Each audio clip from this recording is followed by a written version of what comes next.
What's up, tribe? How you guys doing? Yes, honey. Quake, they done gave us another snow day. Child, we're going to be in school until July. But I'm here. So, we're going to deal with it for right now. That means I'm back again. And we are going to get into this. Make sure you guys are getting your Black Girl Vitamins, okay? Get on over to Black Girl Vitamins and use your discount code ReallyBTV for 20% off your first order. If you've already used that email, child, just use a different email. Y'all know how we do. Y'all know how y'all do, okay? Get on over to Black Girl Vitamins and get your, get ready for the year. And if you ain't a black girl, you know one. So get on over there. All right. Let's go. Sure.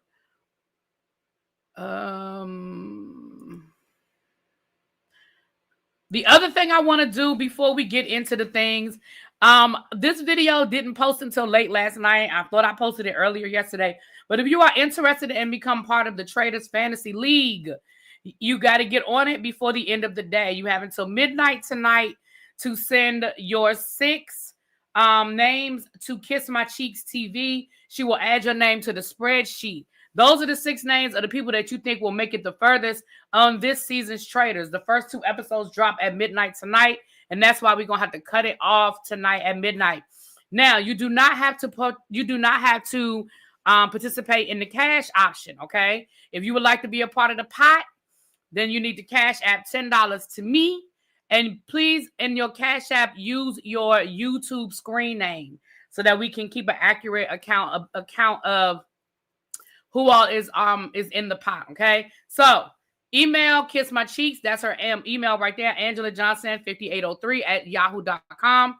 Email her 6 names. If you don't know who's participating in this season, you can Google the cast, or you can go back to the video that we did a couple of weeks ago where we went through each cast member, what show they're from, what we think is good, what we think is bad. We went through our whole little pre-show situation, okay? Need to do that tonight by midnight. All right. If you have any further questions, you can email myself or email Kiss My Cheeks. Okay. Now let's get into the things.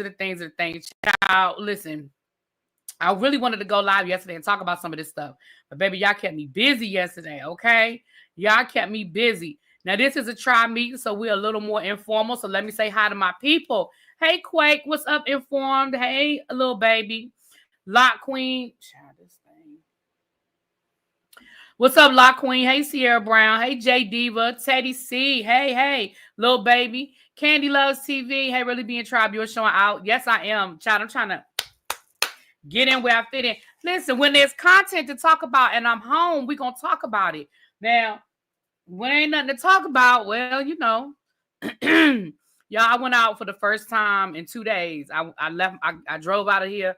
I went down to the Starbucks, honey. I just had to get out the house for a few minutes. What's up, Star? I got to go check my mailbox. I meant to do it when I went out earlier and I forgot. I still have my shoes on. I still got on my boots and stuff. So I'll go out when I get done here and check my mailbox. Hey, Ravine. What's up, Des Hop? Hey, Sherry. Hey, boy. See you in a minute. What's going on, Maryland? Amber. Sharon. Ruru. Hey, Chuck. Cub Star. Hey, Cindy. B-Lo. Marnie. What's going on, China White? Montrez. Hey, y'all. Come on in. But we have more snow days coming after this weekend storm. You know what? Did you hear about Robin quitting day one? I don't want no spoilers. But no, I didn't hear about that. But please, no spoilers. Because, see, that might affect somebody. Maybe somebody was going to choose Robin. No spoilers, please. But I didn't hear nothing about that. Hello, she quit day one. Why did they even put her on here? Like, they could have edited that out. But anyway, maybe it was something extravagant. These snow days. So check on the news, they keep talking about this potential blizzard, right? But when I go into my weather app, ain't nothing changed. They said we're going to get some snow flurries on Saturday morning, but there shouldn't be any accumulation. So when it changes on my app on my phone, that's when I worry about it. Because the one thing around here, they do all this talking and they say it's supposed to snow this weekend. It's Wednesday. So I see what they're talking about maybe starting tomorrow. So I don't know. You have to be at work at 3:30 a.m. What up, Abs? Hey, Boo. Hey, Cajun. Andree, hey, Nico. Kelly, hey, I see some new names. If you're new here, come on down and say hi to the people. It is an early meeting, child, because I'm up and we here. You love the blue. You know, blue is my favorite color. Thank you. What's up, Julia Sugar Baker? I love that name. Hey, hey, hey. Okay, listening and playing the role of a county manager at year end. I know that's, listen, I know you busy. Hey, Tom Boo, you at work? I know that's right. Alexis. You know what? This is a medicine ball. Y'all done got me hooked on this medicine ball thing. It tastes so good. Abby said I was never picking Robin for anything. I don't think anybody was, but just in case. Just in case. Oh, Lord. Hey, KK. The roads, you know what? The main roads are fine. My neighborhood, the roads aren't that great. And I think that's why school was closed again. Because I live on a bus route. Like, there's a school right down the street from me. And the buses come up and down my come through my neighborhood. And the road, it's still icy. It's still it's still a sheet of ice coming out of my neighborhood. Sheet of ice. Now, once I got to 301, wide open. 301 is clear as a bell. You know what I mean? But if the side roads look like my house in my neighborhood, I understand why they didn't feel comfortable with the school buses being on those roads. Because, see, that's what people got to understand. When you're in a county, they go by the school buses. DCPS opened today, but DCPS they don't use school buses. They go by Metro. If Metro is running, you got winter weather headed there Friday. Yeah, I heard it's supposed to be coming through the south, but like I said, until something changed on my app, child, I'll worry about it. There were kids playing during my morning walk. Is school still out? Depends on what county. Some counties are open, some counties are closed in my area. What's up, Cheeks? Hey, boo. Tribe, can y'all please touch and agree with me for a new employment? I just applied for 2 jobs. Both would be life-changing for me and my boys. All right, we're going to do it. For those who believe in the word of prayer, can y'all just say a positive, send a positive vibe up for Nitwit? Yes, ma'am. We'll do. Hey, Harlem. What's going on? All right, I think grown woman, don't try me. If I miss you, charge it to my head and not my heart. Cheeks, girl, I thought I had sent that video out at 11 o'clock yesterday morning, and I had it scheduled for 11 p.m. and not a.m. So the video did go out, but I'm still not hearing from a lot of people, so I don't know if you've gotten a lot of emails or not. The other thing is, if you want to participate in the money side of the fantasy, but you gotta wait till Friday or something, let me know. We'll still put your name on the list. We get it, right? We understand. And I know some people might be like, it's only $10, child. That $10 might be gas money. I get it. So if you want to participate, but you got to wait till Friday or something like that, just go ahead and send Kiss My Cheeks your email. Go ahead and send her your name, and you can hit me up. Long as the money's paid before the season is over, you know. And we're doing a winner takes all pot. We ain't got time for first, second, and third place. We're doing, because last year she said she had a lot of ties, so she had to split the money up anyway. So we're not doing a bunch of it's winner takes all. Winner takes all. Okay. All right. That's okay, Raven. Listen. Okay, I get it, girl. So just let me know. We'll put your name on the list. All right. Hey, Paul, what's up? Off topic. Did you notice Boz from Real Housewives of Beverly Hills will be on Drag Race as a judge? I did not, but I love her.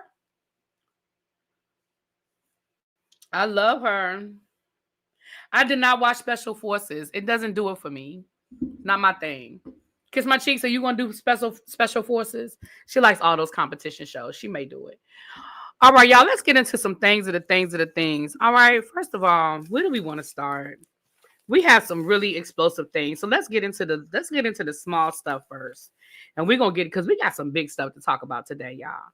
So let's, did you miss the live? What live, Cheeks? About the, I didn't do it as a live. I just did it as a video. I just uploaded a video. But I had scheduled the video to upload I thought I had scheduled it for 11 o'clock a.m., but it was 11 o'clock p.m. So We missed the whole day. So that's on me. That's on me. All right. Charlamagne said that he talked to Wendy Williams over the holidays, and he said Wendy Williams sounds fine. He says she is in control of her faculties. He says she could start a radio show tomorrow if she wanted to. So all of that these people talking about her being incapacitated and all of that, he said it's bull hockey in his opinion. Now let me say this: y'all know I don't give Charlamagne a lot because y'all know I don't really do him like that. But we saw Wendy for ourselves down to her son's graduation, having coherent conversations. She ain't had no problem cussing them people out about not having her car where it was supposed to be when it was supposed to be there. Now, I don't know the medical definition of incapacitated, and I'm not being funny, because what we think incapacitated means and what a medical definition of incapacitated might be two different things. It might be two different things, right? Girl, you on time. We just getting started. You know, it's a tribe meeting. You know, we got to do all the ins and the outs first. Just like, for example, nonverbal, right? When people hear the word nonverbal, they think that means you can't talk. But when we talk about a nonverbal, like autistic student or artistic child, nonverbal doesn't mean they can't talk at all. Nonverbal means the level of skill in which they can verbalize a complete thought, right? They can put together a sentence. They can put together a coherent thought, right? So that doesn't. So that's why I say when her guardian was talking about her being incapacitated, I was like, well, maybe it's a medical definition of incapacitated that we don't understand, right? Because we saw Wendy down to her son's graduation and it looked fine. And you're right, dementia is tricky, and there are good days and there are bad days. So I agree with that as well, Nico. And you're right. Having one conversation does not mean that Wendy Williams is coherent. You are absolutely correct, 100%. But can I say something? Have we, the public, and it's not our business. It's not our business. Let's be clear. But have we, the public, really gotten a clear, coherent diagnosis for Wendy Williams? Now we know she has what is it, Lyme disease? I know Graves' disease. We know she has Graves' disease. She's been saying that, right? She's been saying, we knew that. But the dementia thing I don't know where that dementia ever came from. Did that dementia come from somebody other than her guardian? Because I don't trust her either. I don't trust the guardian. Where did this Wendy Williams has dementia thing come from? You see what I'm saying?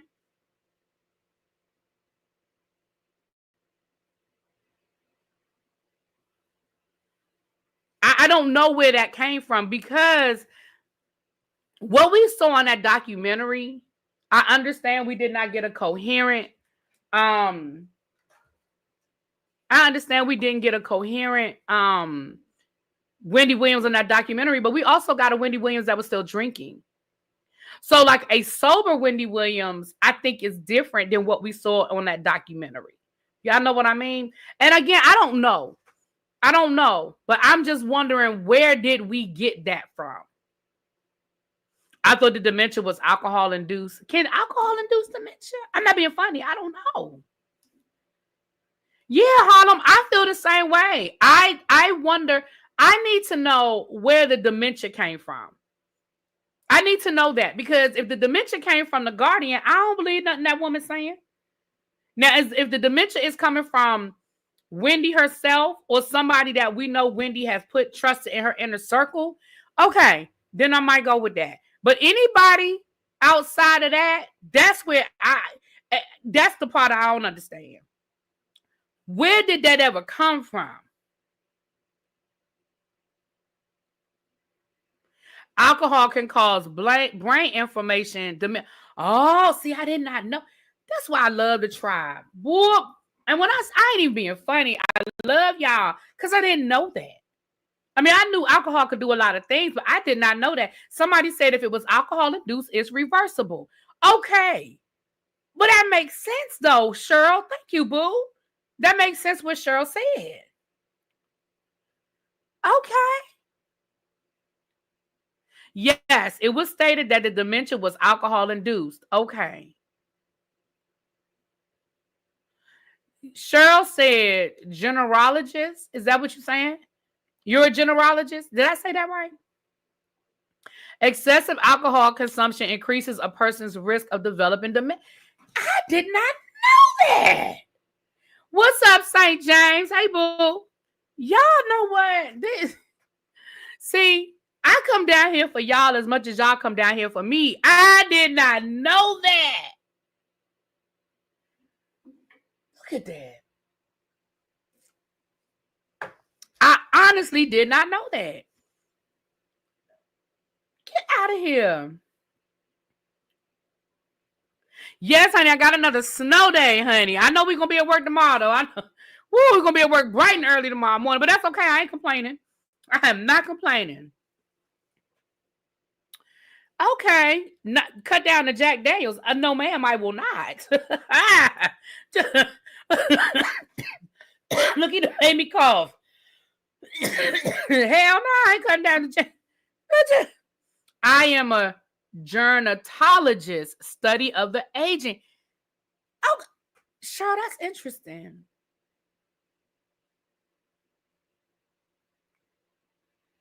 Okay, gerontologist. I said gerontologist.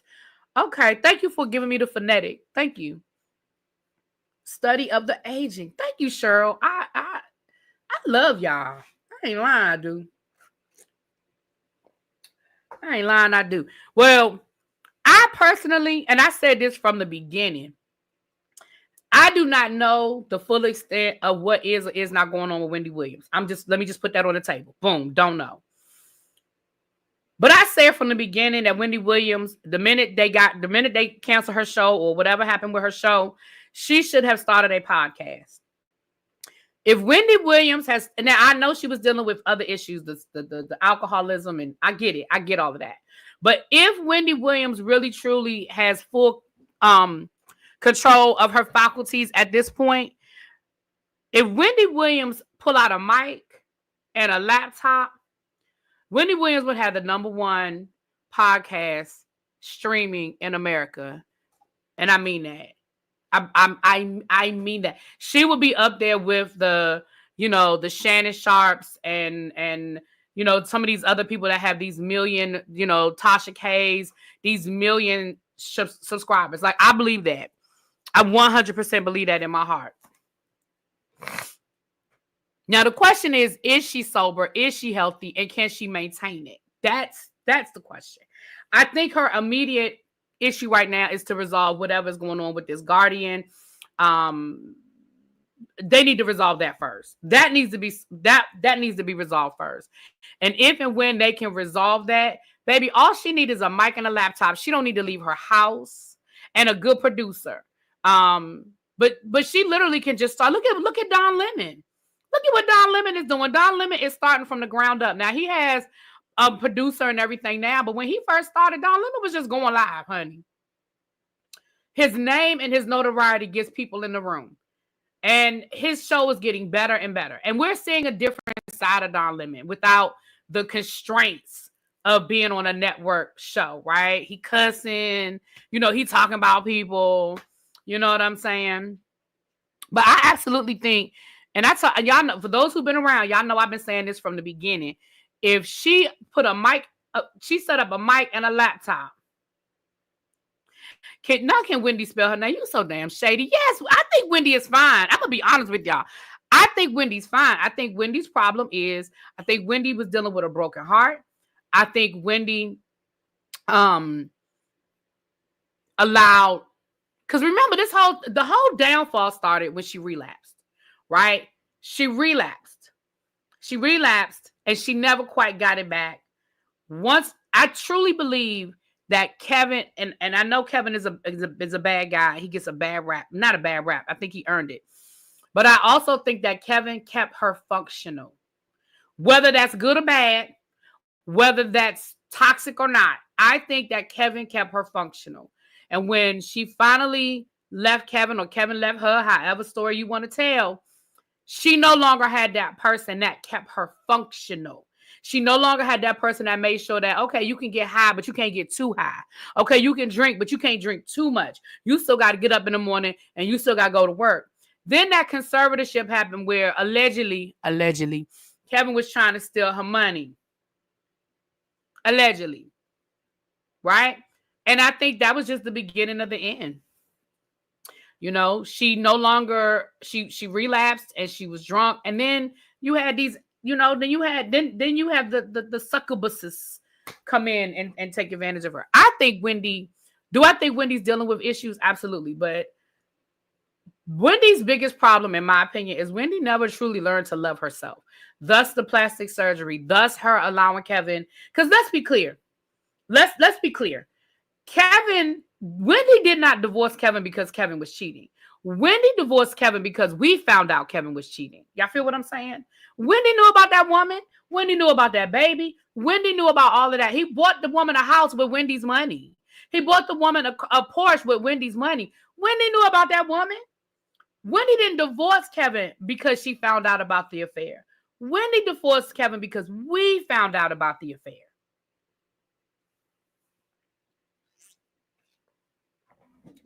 And had we never found out, I think Kevin would still be there. Now, that's my opinion. That's my opinion. Moving right along. Brandy said that she is putting out her memoir. Now, listen, I already know what Abby gonna say. Abby is typing right now. Is Brandy gonna tell us what happened to that lady? Or something about Brandy's car accident? I know Abby is. I know she is in mid-type. And Abby typed fast as hell. So she probably done already typed it before I finished getting that thought out. But I promise y'all, that's what Abby's saying. Yeah, just like Melody. You right. Let me say this. I, too, am only interested in Brandy's memoir if Brandy is going to give us the real deal. I want to know what really happened with that fake-ass marriage. Was that your mama? Were you trying to protect your image? I want to know about you and Wanye. I want to know about Wanye. What happened with that? Okay. You know she's going to talk about her relationship with Whitney, child. She's going to talk about Whitney. I want to know what happened with Thea. What happened on the show with Thea? Because, baby, Thea said you was a brat. And she ain't like your mama. Okay? Go on and tell us about you and Monica. We got bits and pieces over the years, but go on and tell us about you and Monica. Okay? Give us the breakdown with you and Monica. Tell us about when Monica really tried to, whoop your ass, because, we heard about that. Yeah, again, if you gonna tell it, tell it. Kobe, I think that was just a publicity stunt. I don't think that was real. But I will buy the book. I love reading. I'll probably buy the book.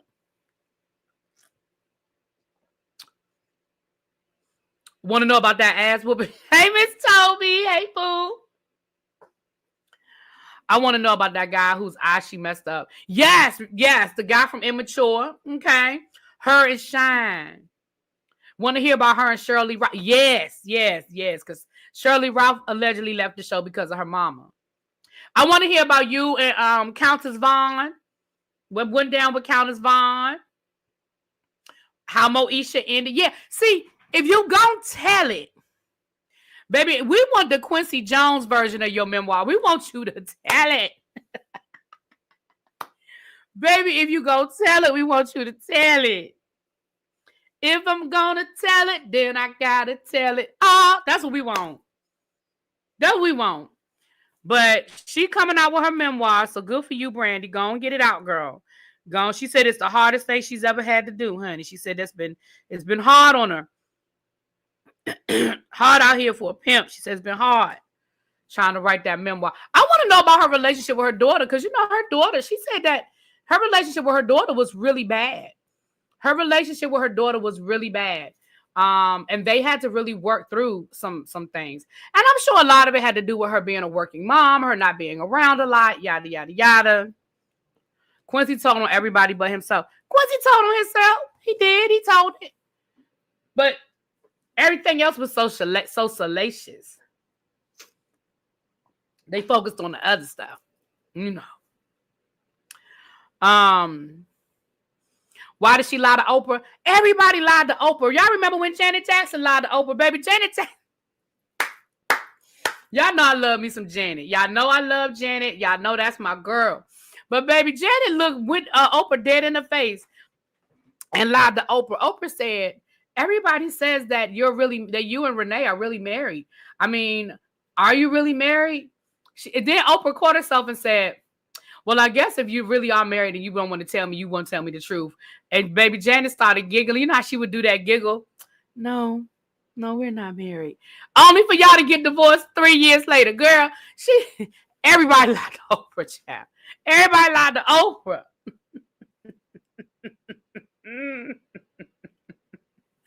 Baby Janet lied to Oprah. Brandy lied to Oprah. Child.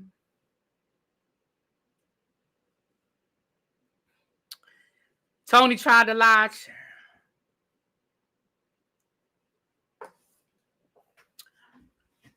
So, but anyway, yeah, she said that's when she was telling everybody. I knew Brandy was married when she said they had a private ceremony on the mountain on the beach with just them. I said, girl, you lying. I knew Brandy lied about that marriage before Brandy told us that she lied. I knew Janet was lying. Because Janet had already lied about the first marriage. So why wouldn't she lie about the second one? I knew Janet lied. Janet learned her lesson. No, Janet just don't tell us nothing no more. She said, I'm not going to lie. I'm just not going to tell it. Y'all just got to figure it out the best way y'all can. I want to know about Janet and James DeBarge's baby. She said ain't no baby. She said it ain't no baby now. I want her to tell us about that note that Whitney slipped her. Not a bunch of lies. Yesterday's a bunch of lies. Not Oprah lied to herself. Oh, Lord. We're going to get to Oprah. We're going to come back around to Oprah. Matter of fact, let's go on over here to Oprah. Since we're talking about Oprah, let me go on and get into this. Let me see here. Because some of this stuff we might not get to because we got some big stuff to talk about. Excuse me. Let's talk about this Patti LaBelle situation with Lufa. Let's go and talk about it. Now, listen, let me tell y'all something.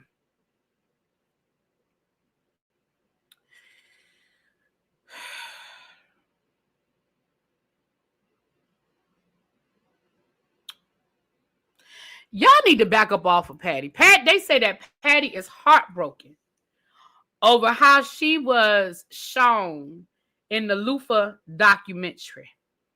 Now, I have a little bit more information, right? We got a little more information. And what we found out was Patti LaBelle had participated in this documentary, but she would not sign the waiver because she wanted to get her team wanted final approval on how she was portrayed, like how the interview went, right? They wanted final editing approval.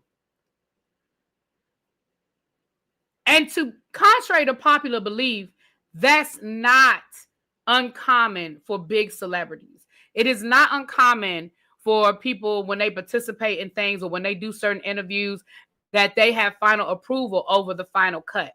That's why when we look at articles like Vogue or Vanity Fair or when we look at these higher end, that's why a lot of times these articles are for the most part fluff pieces. If there is any, shocking information, it was approved. They want it in there. They wanted to tell you about it because a lot of these magazines, these representatives, they get final approval. On these late night talk shows, pay attention. They ask the same types of questions, silly questions. Very seldom do they ask anything hard hitting. Very seldom do they ask anything that's going to be deep unless the person wants to talk about it, right? So for Patti to say, hey, she participated, right, especially photos, you're absolutely correct. So for Patti to say, hey, she participated in a documentary, but she refused to sign off on the release because they would not give her approval on the final cut of it. It makes a little bit more sense to me now why all we got was that. Because I know for a fact that Patti has spoken about Luther over the years. they could have used other clips if they wanted to use other clips. But the only clip from Patti LaBelle that they use is that clip. I suspect that that's why we didn't see Oprah. Because you notice how they used a couple of Oprah Winfrey's interviews, which is public domain, right? But you notice, well, you know what I'm saying? They got a release, but you know what I'm saying? But we didn't get any Oprah. I wonder if Oprah did talk to the people, and she didn't approve her final cut either. I wonder. Let me say this. The documentary is good. I think it's a good documentary. But I do feel like the way the interview was cut up, it did make it look like it did throw it at Patti, because you had people saying that they were angry at people who were supposedly friends of his putting his private business out there. But the only person they showed was Patti. Now they show other interviews where people asked him about his sexuality and him refusing to answer the question. Now, some might say, hey, Patti the only one that ever said anything. Maybe she was. But I do feel like they drew a roadmap directly to Patti LaBelle. I do feel like that they drove a roadmap directly to Patti LaBelle. Let me say something. Did Patti LaBelle say something, and maybe she was the first person in his inner circle to confirm the rumors? I don't know. Maybe she was, child. Maybe she was. I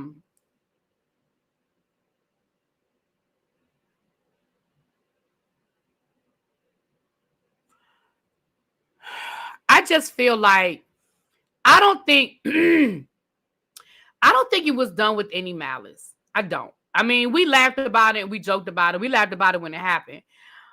But I don't think it was done with any malice. You know, did she out him? Yes, because Luther Vandross never publicly confirmed anything as it relates to his sexuality. Whether we thought we knew or not, whether we felt like it, no man has ever even come out and said they had a relationship with Luther. I mean, no woman has either, but that's not the point. Nobody has ever come out to say, hey, I was in a relationship with Luther Vandross. So we have no confirmation. Patti, to my knowledge, is the first person of his inner circle to say, yes, this, that, and the other. But I do still feel like it was somewhat unfair for them to draw the roadmap directly to her. You know, I understand her being upset.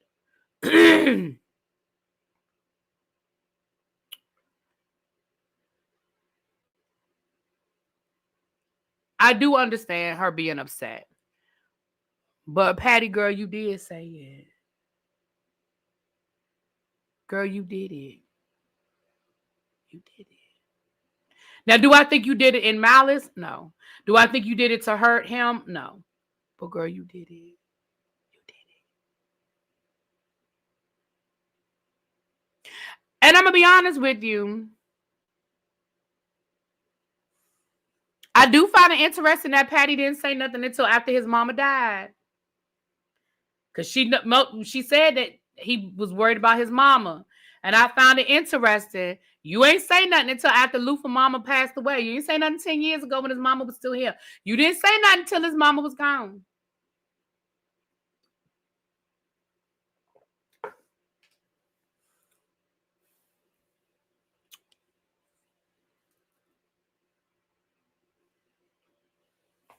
But I feel like you knew he didn't want the world to know, regardless of whether he's been dead 10 years, 20 years, 30 years.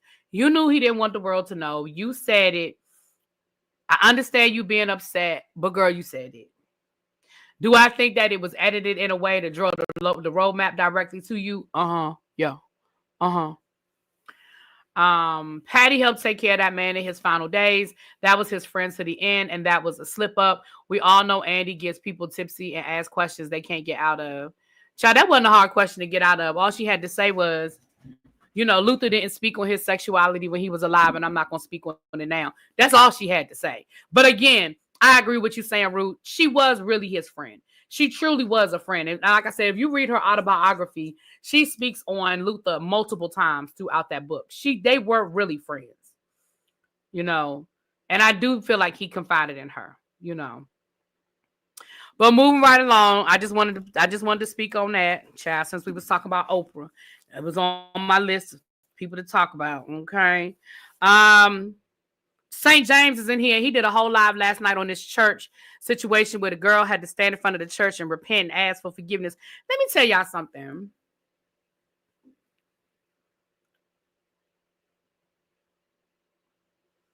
And shout out to my girl Cruiser, because I think I had one opinion until I watched her video this morning, and then I had a different opinion. Y'all go over to Miss Cruiser too. Miss Cruiser TOO. And she did a video on it this morning. As somebody that goes to a church where people have a lot of preconceived notions and have opinions on how we do things, over to my church. I mean, I ain't been to that church in a long time, but that's not the point.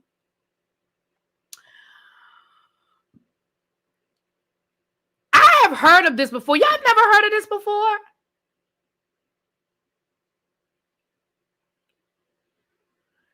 You know what I'm saying? I have heard my one of my mom's friends, her daughter had to do that, and that was her daughter older than me, and she got pregnant. I don't think she was in high school. I don't remember now, but I know she was young. I know it was, if she wasn't in high school, it was like right after high school. Do I think it's right? No. Do I agree with it? No. Do I like it? No. I don't even understand the purpose of it. I don't understand the purpose of it. Like, why does this girl have to stand up in front of the church and repent for anything or ask for forgiveness? Like, at the end of the day, she made a mistake. We fall down, but we get up. Ain't that what Donnie told us? So I didn't understand it. My mama had to do that when she had me. For real, Gina? See, I don't understand it. I don't get it. And where was the boy? Where was the boy? Did he go to the church? Why he have to stand up? Right. Her mama came down here and stood 10 toes down in it. It's like the Scarlet Letter. It's like the Scarlet Letter, I just don't understand the whole purpose of it. I don't understand the purpose, the concept. I don't know why. And to me, it is a very dated thing. But I know that people went down to the church, and because nowadays everything goes viral and then everybody want to have an opinion. So you streamed it, which means you made it our business. You put it on the internet, so you made it our business, right? You put it on the internet, so you made it our business. And so as a result, we have opinions, okay? Your mama had a whole Scarlet Letter? Damn. Really be the purpose is to shame us into not doing it again. That was the thing back in the 60s. I thought those days were longer. I think that's the biggest thing that shocked a lot of us is I think a lot of us thought that people weren't doing this anymore. Like, I've heard of this happening. It's the girl because the sin is visible. Mm-hmm. And Abby says she has thoughts because you said it happened to you, so you have thoughts. Well, I think you should do a video on it, Abby, and tell the people about it. Go over to your other channel, your church channel. I think you should talk about it over on your church channel. I know you don't really use that channel a lot anymore, but I think you need to go over to your church channel and talk about it. Because I'll be interested in hear what you have to say as somebody who had to go through it.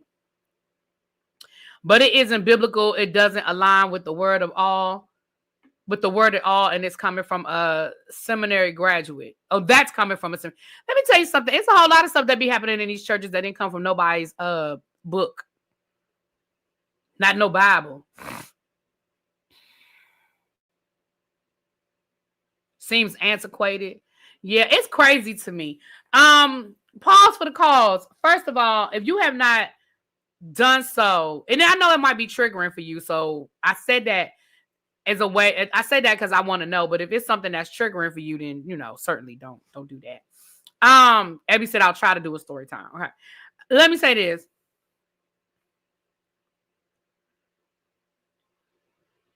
Pause for the cause. It's 267 of y'all in here. If y'all could do me a favor right now, if you're new here, Please subscribe to the channel. Y'all know we got a goal this year. We in January. We got a lofty goal, but we trying to get there, y'all. We're trying to get to 30K. I don't know if we're gonna make it, but Lord willing, we're gonna get there. Okay. So if you're new here, hit that subscribe button. I really appreciate y'all on that. If you haven't done so already, please hit the like button. I appreciate that as well. And if you have not got your vitamins to get you started on this new year, y'all go on over to blackgirlvitamins.co. Use my discount code ReallyBTV and get you some vitamins, honey. It's 20% off your first order. And if you've already ordered once, just find a different email. Okay? All right. Praise the Lord. All right. Jonathan said, let's be real. Our pastors back in the day were not seminary trained. They went off of, hold on. The thing's scrolling up. Hold on. I lost it. Hold on. I lost it, Jonathan. Hold on. Oh, there it is right there. They went off of things that was passed down to them. Mm-hmm. My old pastor would throw hardcover hymn books at the pulpit if he thought she was. Not throwing the hymnals around the church. Not throwing hymnals around the church. Lord, have mercy. Really, B, have you heard of the white nurse in Virginia who was breaking the bone? You know what, Vintage, I did, but I don't want to talk about that. Like that, I can't. I did read about that story, but I can't. I don't. I can't talk about that. No, ma'am.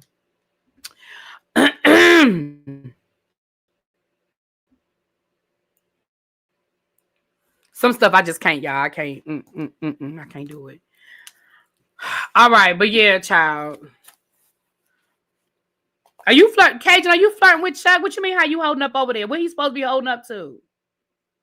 Well, then, Jonathan, you and Abby need to go live together and talk about it then, because Jonathan say he got so much to say too. Well, maybe you and Abby need to do a live. How about that? I think that's a good idea. Husband and wife. Going over there. Islands in the stream. That is what we are. Yeah, that's what I think you need to do. You know what, Sharice? Thank you for bringing that up. Because we did talk about Gloria Gaynor. And we did talk about Mary J. Blige. But, baby, they doing the Lisa and Cult Jam story. All three of these are going to drop in, I think, late January going into February. I think it's back to back to back. Baby, we're going to watch these. We're going to watch all three of these. If you don't have Lifetime, then you need to find it on your Fire Stick or however you be bootlegging your stuff. But y'all know Mary J. Blige did The Strength of a Woman and Real Love or something like that. And now it's the third part of that. So I'm looking forward to that. And then the Gloria Gaynor movie, which we talked about that. It has the lady. I always say her name wrong. Xavier, you know her name. I always say her name wrong. But she was, she did Paradise Square. And remember she sang Burn It Down at the Tonys. And she tore it up. I told y'all that thing had me in tears, honey. That thing had me in tears. And then the Lisa Cult Jam movie. So I'm here for all three. But we're going to watch them. We're going to watch them, okay? You know, I don't know much about Lisa Cult Jam either. I mean, I know they got picked up by Full Force and he was producing them, but I honestly, and I know she's from Hell's Kitchen and stuff like that, but I don't really know a lot about her story. I really don't. So yeah. Yeah, that's her, Xavier. And I always say her name wrong, but that's her. That's her. Yep, right there. She plays Gloria Gaynor. So I'm definitely here for it, y'all. I'm looking forward to it. I'm definitely here for it.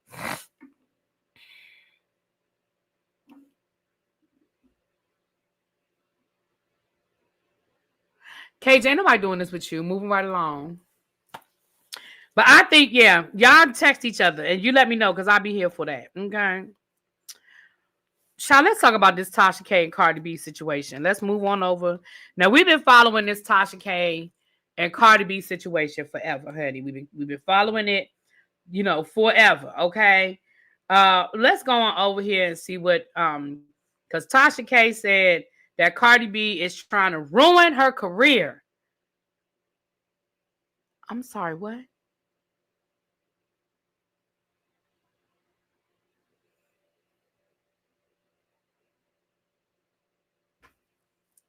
All Cried Out is my favorite Lisa song, child. And child, I don't know whether she could sing or not, but baby, we used to tear that song up. All alone on a Sunday morning. Outside, I feel the rain is falling. Only. Whoa. Child, that's my song right there. But let's get back to this. Tasha K, excuse me. Girl, how did Cardi B ruin your career?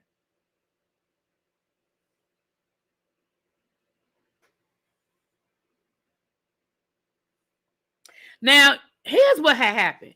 Y'all know that Tasha K filed for bankruptcy. And I think that once she filed for bankruptcy, she thought that that was going to keep all of this off of her back. And she thought that this was going to put off the judgment from Cardi B. Well, number one, girl, you should have talked to an attorney. You should have talked to an attorney because an attorney would have explained all of that to you, that this type of judgment you can't write off on a bankruptcy. Then she went down to the bankruptcy court and she lied to the bankruptcy court. We talked about that around here. Now, she did amend everything and she did resubmit the stuff. But remember, in the beginning, she tried to pretend like this, that, and the other. Now, Cardi claims that she know for a fact that Tasha K done stashed money in offshore accounts in different places, and that her attorneys have found that money. So Cardi B has really been fighting. Hold on, y'all. This is the rental car people from when I had to rent a car. Let me see what they talking about. Hold on. Hello.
Sorry about that, y'all. That was the Enterprise people calling me.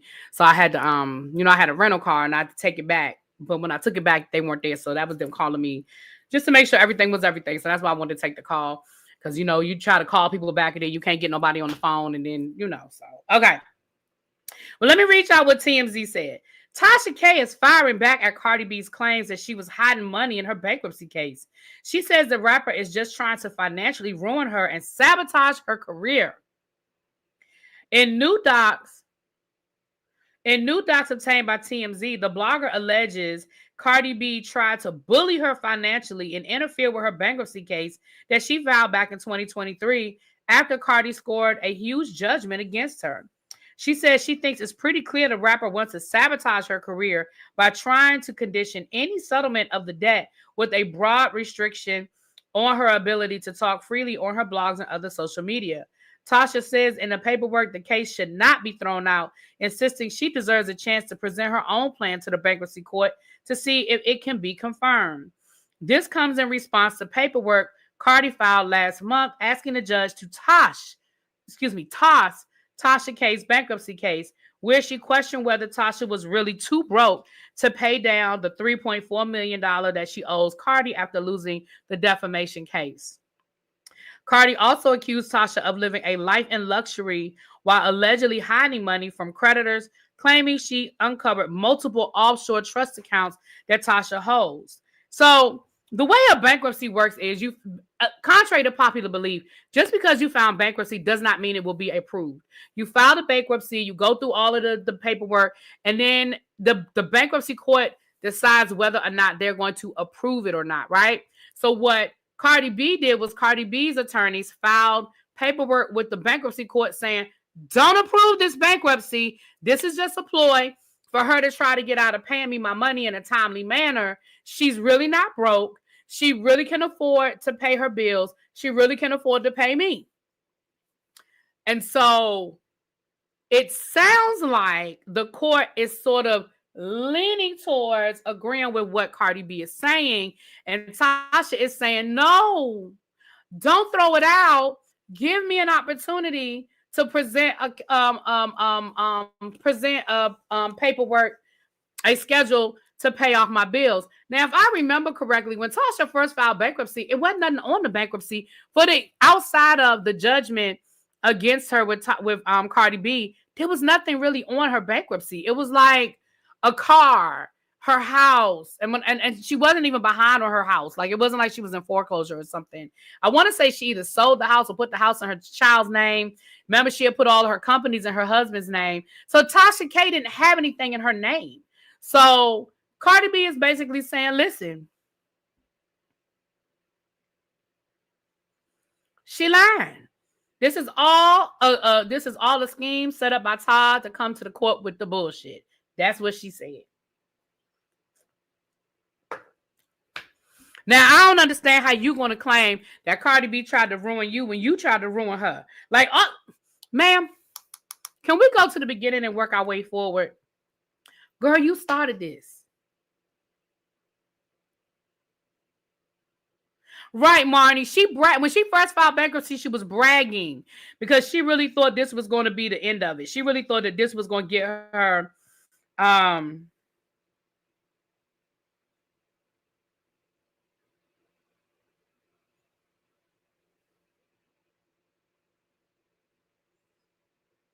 sorry. Right. You started this with Cardi. Cardi just finished it. Because what you thought Cardi was just some dumb, ignorant, about Afro-Latina, Puerto Rican, whatever she identifies as. Child. I don't know. I don't want to offend nobody. Whatever she is, okay? You thought that she was just some dumb rapper, ex-scripper that come down to the internet, talks in broken English, and you thought you was going to get over. And she proved to you, okay, English is not my first language, and maybe I don't always use proper grammar, but I'm not no dummy. I'm not stupid, and I have money. And with that money, I can hire good attorneys. And with those good attorneys, you're not going to play with me. C. Breeze says there was a payment deal made, and now Cardi wants to change the terms. Was there okay? Tasha should have been making payments. She could have had this paid off by now. Tasha could have paid that woman a good chunk of that money by now. I do think I heard something about a plan of $20,000 a month for the next 60 months or something like that, like a car payment. I did hear something about that. Cardi want to send a message to all bloggers. And can I tell y'all a secret? And I've told y'all this before, so I guess it ain't no secret. But can I tell y'all something? Can I tell y'all something? Had Tasha K hired a competent attorney that was versed in civil law,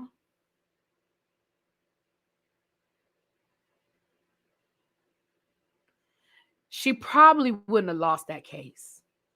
Because to be honest, and I've talked to other attorneys, not just Pam, because I know y'all all automatically think Pam when I say I've talked to attorneys, but I've talked to other attorneys. The case wasn't that strong. But Tasha K's mouth, she was her own worst enemy. And the fact that she hired a criminal defense attorney instead of a civil defense attorney, that's what hurt her. It was $20,000 every quarter. Andrew said that Cardi B never agreed to that. Yeah. C Breezy 40 said, but if you guys remember, it was Cardi's ex-roommate that told the dirt first, and no one has heard from that woman since. See, this is where I think people misunderstand what the problem is. The problem wasn't that Tasha K did the interview with the ex-roommate. We know what was the girl named Star, whatever her name was. She was the one that told these lies on Cardi B. The problem was when Cardi B informed Tasha K that the story was not true, and when Cardi B reached out to Tasha K and asked Tasha K to take those videos down, Tasha K said no. When Cardi sent a cease and desist, Tasha K said, I'll wipe my ass with your cease and desist. And there it escalated. That's how it became about Tasha K and not about Star, what the girl name is.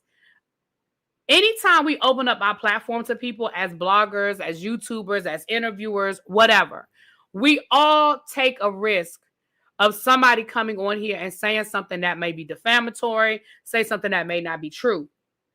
That's not where Tasha K went wrong, in my opinion. Where Tasha K went wrong is that once she was informed that the information was not true, she refused to move accordingly. And then she doubled down on it. And then she proceeded to do video after video after video after video coming after Cardi B. I remember I used to be subscribed to Tasha K back then. Tasha K, she came up with a nickname for Cardi B. And I mean, Tasha K went on that girl every night. Every night. Tasha K's biggest problem was that she admitted that she thought the girl was lying but kept spreading it. That's malice. Yeah. Lion K kept repeating the lie like it was the truth when she knew it wasn't. And see, Breezy, we not shooting a lie. No bail over here, too. No bail over here, boo. Okay. She definitely got a lot of followers. That's right, Chuck. I'm going to use my Matlock Law degree. You better know it. You better know it. I took a class this morning. Pretty much what Milagros Grams was doing to Megan. I don't know who Tasha K was until the lawsuit. See?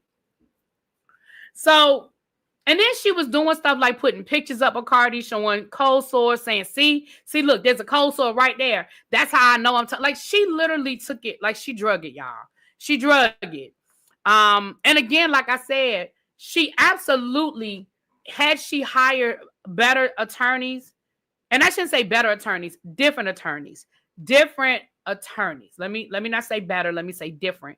Because just like doctors, everybody has a specialty. Just because you went to law school and you have a JD does not mean you are qualified to argue every single legal case with the same level of expertise. And the Olga was a criminal defense attorney. She should have hired a civil defense attorney, and then she should have shut the hell up. And then she should have done whatever the attorney told her to do. I bet you if Tasha K had hired a civil defense attorney and if Tasha K had shut the hell up, she wouldn't be in the situation that she's in. I'm just going to call a thing a thing. Because remember, they did throw out part of Cardi's case. They threw out part of the case because when like the part about Tasha K saying she was a prostitute, because they were able to show lives where Cardi said she used to sleep with men for money. Well, that is the very definition of prostitution. So the reality is some of this probably could have been resolved differently. Yeah, she said Bobby Lights had HIV. Sure did. Now, he said he was suing. I ain't heard nothing more about that, but true. I see on many podcasts where someone is telling a story and someone says it isn't true. I don't believe the girl was lying, but Tasha does talk too much. Yeah. So moving right along. So but I do think that, in my opinion, Tasha felt like she could just file bankruptcy and this would go away. And once again, you didn't talk to an attorney. You should have gone and talked to a bankruptcy attorney, because then you would have known that this type of judgment doesn't go away.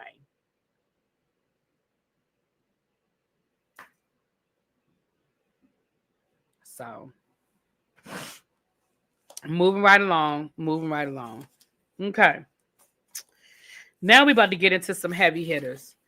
Well, let's take a little before we got two heavy stories to get into. But let's do a quick little pause for the cause. We got a F around and find out. So for all my members in the chat, can y'all drop y'all F around and find out emojis? FAFO emoji. Because we got an F around and find out moment.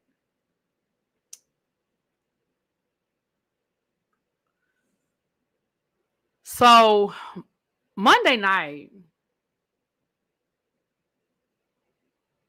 Yeah, your student loans don't go nowhere either, baby. So Monday night, Hulk Hogan took his ass down to WWE Live, which is now on Netflix. So it was a big deal. It was a debut on Netflix. You guys know that The Rock is now on the board or part owner of WWE or something along those lines, child. And Hulk Hogan walked his happy ass out there thinking that this was 1989 and he was going to hit them with the I'm a real American and he was going to rip his shirt off and everybody was going to be chanting his name and yelling Hulk, Hulk, Hulk, Hulk, Hulk, Hulk, Hulk. That's what he thought was going to happen. But instead what happened was, baby, they booed the hell out of him. Baby, they booed that man the whole time he was out there. Wait a minute, hold on. You have an uncanny resemblance to my cousin Mildred. Do you have family in Bessemer, Alabama? Not to my knowledge, but you know, child, I might, but not to my knowledge. But Mildred must be a bad man. But shut your mouth. Tell Mildred I said, hey, cousin. Hey, cousin. Yeah, y'all. The reality of the situation is he got booed from the minute he stepped out there on that stage. You know what, Cajun? I'm about to fight you. Abby gonna put you in timeout in a minute. I feel it. I feel Abby, her fingers is tingling. And you don't have no wrench over here. You got a wrench on the other channel. Baby, they booed that man from the minute he came out on that stage. And I think he really didn't understand it. See, that's an F around and find out kind of moment. A F around and find out kind of moment. Hey, Monk Chip. Hey, boo. Happy holidays. Have I seen you? Happy New Year. Happy holidays. I hope you over there being good and not working too hard. Monk Chip that's my boo thing right there. So that's an F around and find out. I just thought I would bring that to y'all. I thought that was kind of funny. The other thing that's kind of funny is that dude. We got to come up with a name because I'm not going to call him my president or your president. I'm not going to insult y'all by saying your president. I'm just going to say that dude that's going to be living in the White House for the next 4 years. That dude yesterday said that when he becomes president,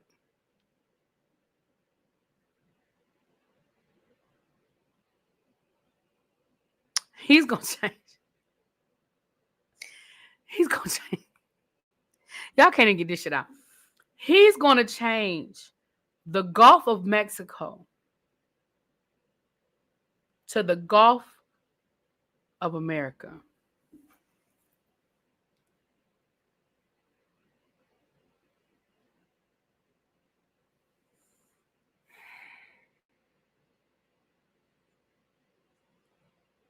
Sir, California is on fire. We have had at least, to our knowledge, 2 to 3 terrorist attacks since the beginning of the year. You got snow on the East Coast. You got gas, everything going up. All that stuff you swore that you was going to bring down, it's going up. And you are worried about the name of the Gulf of Mexico, which, by the way, you can't do that. So that's not how this works. Just like you want to buy Greenland and you want to make Canada the 51st state, you really do think you're a dictator. You really do think that being president of the United States is equivalent to being president of the world. That is what you really do think. You honestly think that the United States of America controls every fucking thing that happens in this world. You honestly do. Sir, what is wrong?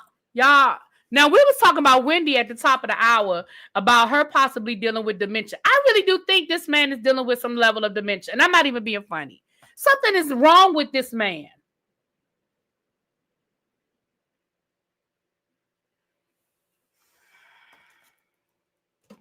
Now, in the meantime, Joe Biden is over here doing shit that I don't understand why he ain't do the whole 4 years he was in office. But okay, sir, no problem. Now he done made it so that medical bills can't be on your credit report, which I think is a wonderful thing for a whole lot of people who have had medical bills on their credit report that has affected them. I think that is a wonderful, wonderful thing. Okay, now, can you do that for student loans? See, I understand that they tried to block you from being able to get rid of everybody's student loan debt, but I think that would be a nice compromise. Can you take that off of people's credit reports, that if they, had a default on their student loan, or if they're behind, can you take that off of they? I think that would be a nice compromise. I get it. They blocked you from being able to relieve everybody's student loan debt, which I kind of get it. Okay, fine. I benefited from it. Thank you.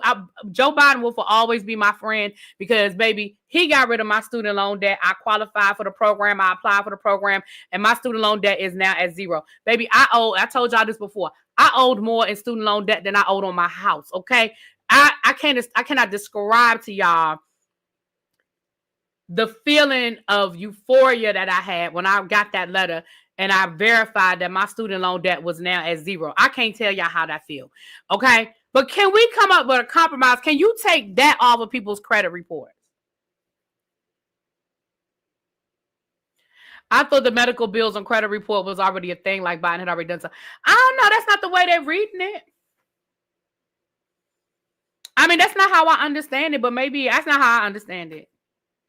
Symmetry, you qualified too. Yes. Pray. Listen, for all of us who were able to get out of that student loan debt, baby, when I tell you, baby, somebody said, oh my goodness, really be? Yes, ma'am. Yes, ma'am. I owed more in between by the time they added all that interest. The interest is what was killing me. Baby, I owed more in student loan debt. One day I'll tell y'all the numbers. I think I told y'all once before. I think I told y'all how much it was. But baby, when I tell y'all I got that letter and I danced in my living room like I had lost my mind, and the tears was rolling down my cheeks, and I mean that with all the sincerity in my heart. Hey, Spilly boy. Hey, boo. Baby, and I called my mama, and I took a screenshot of the picture.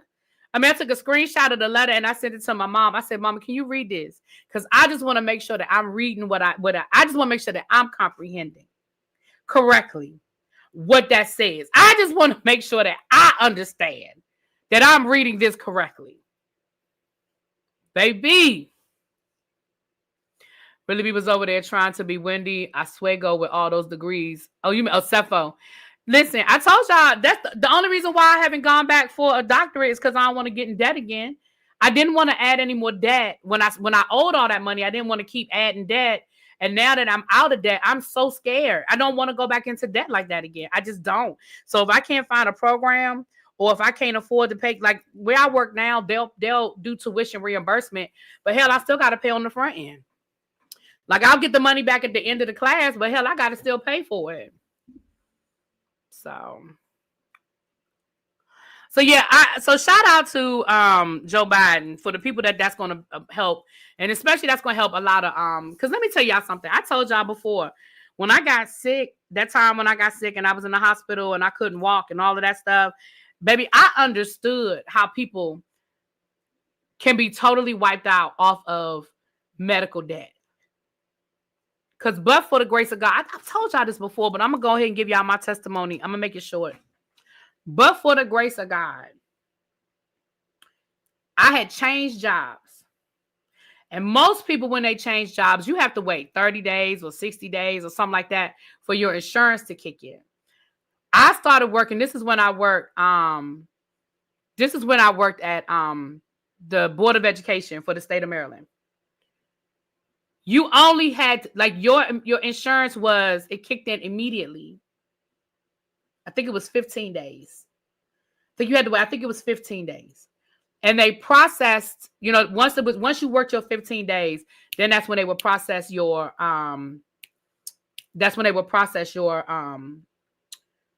insurance. Well, when my legs went numb and I went to the emergency room, it was a Sunday. I hadn't gotten my new insurance card and they had not processed my paperwork. So when they looked me up, it looked like I did not have insurance. They showed my insurance being over from my last job. They showed my last job, but it looked like my insurance was not there. And I said, no, I have insurance.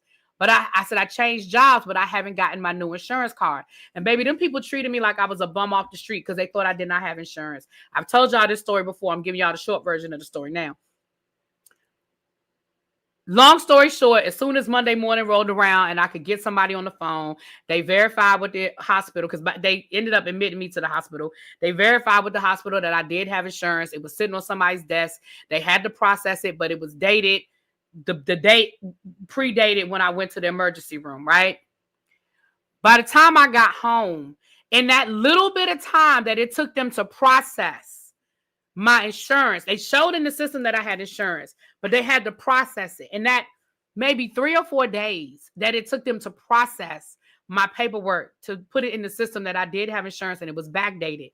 When I finally got back home and I was going through my mail, y'all, the amount of billing that had been sent to my house based off of them thinking I did not have insurance, we're talking hundreds of thousands of dollars.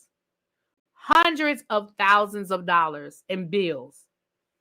I said, and then once my insurance did kick in, when I left the hospital, do you know how many doctors I had to go to? I had to go to a rheumatologist, physical therapy, a neurologist, my rehab doctor, my regular doctor. I had so many copays. And I was going to physical therapy 3 times a week. Every time I went to physical therapy, that was a copay. Every time I went to my neurologist, that was a copay. Rheumatologist, copay. Then when I left the hospital, had it not been for my parents, y'all, I'm telling y'all, but for the grace of God, had it not been for my parents, when I left the hospital, I had $300 worth of prescriptions.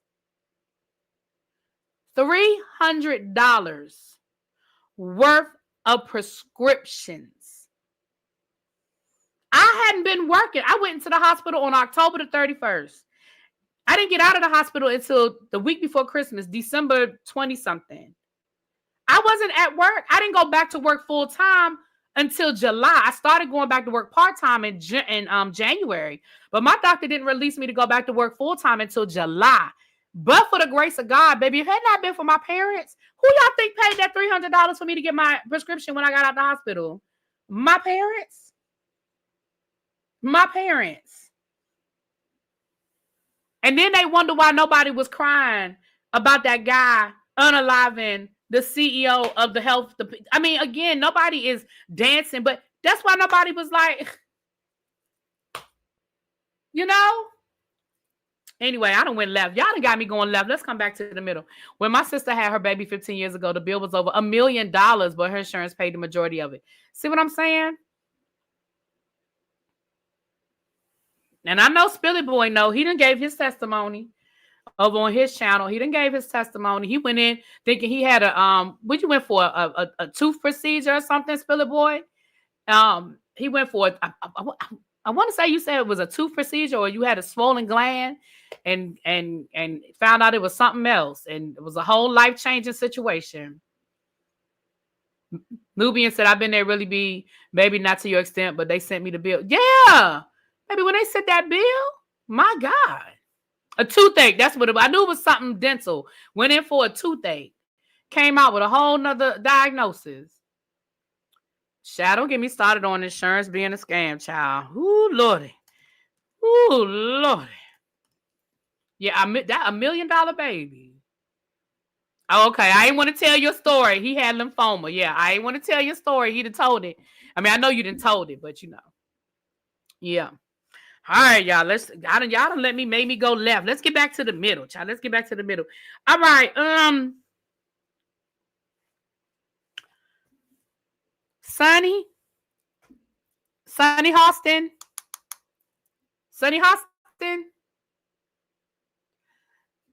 For those who don't know who Sunny Hostin is one of the co-hosts on The View. She's an attorney, yada, yada, yada. Her husband is a surgeon. And I know that somebody going to say, well, that's her husband. It ain't her, but child, it's out there. Okay. The first week stay was over $8,000. Yeah.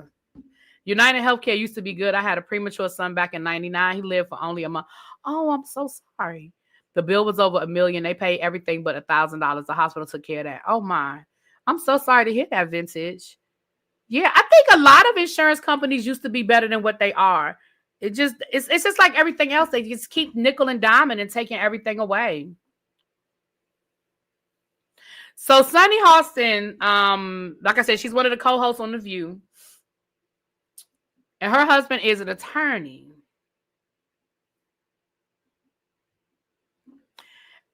Not you couldn't watch, bro.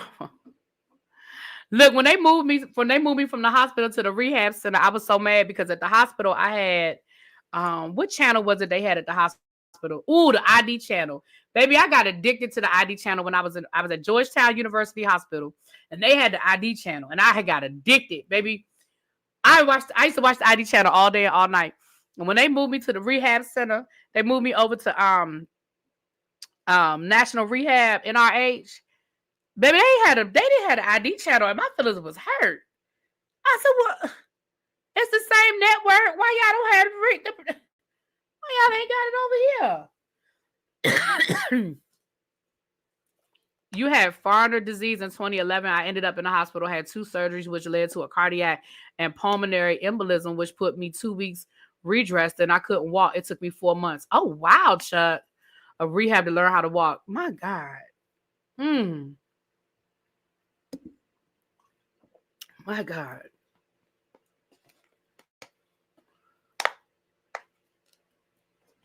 I don't watch Fear Thy Neighbor because Fear Thy Neighbor made me nervous because I started thinking, then you be starting to side-eye everybody. Yeah, I had to stop looking at Fear Thy Neighbor. But let me tell you, they used to have this show. It doesn't come on anymore. It was 2 shows on the ID channel that I used to love. It was Crime of the Century. They would go back and they would do the biggest crimes of like the 1940s, 1950s that made, that became like, viral for that version of what viral was. And baby, they used to do a really good job. It was Crime of the Century. And then it was Cold Case. But it wasn't like the TV show Cold Case. It was like really Cold Case. And they would show how they would go in and they would find these old cases and they would solve them. Baby, I used to love that show. And Crime of the Century was my show, honey. I used to love me some Crime of the Century. Because I like that old stuff. They would reenact it, and they would have these women and these old outfits with the cigarettes and the wigs and stuff. Baby, I used to love Crime of the Century was my shit. I used to love it. There was another one that used to come on that I used to like. I forgot what it was called, but the narrator would be first person. So when they would go back and they would cover the crime, like if it were me, it would be like, yeah, me and my husband, we were out, we fell in love. They're like that person was narrating their own story and their own death. You know what I'm saying? Girl, I'm still appealing my insurance. UHC denying the claim to remove a fibroid the size of a grapefruit a year ago. They don't want to pay. That is a mess, Kenya. You might need to get an attorney. And I know you might not want to spend all that money. I'm sorry to hear that.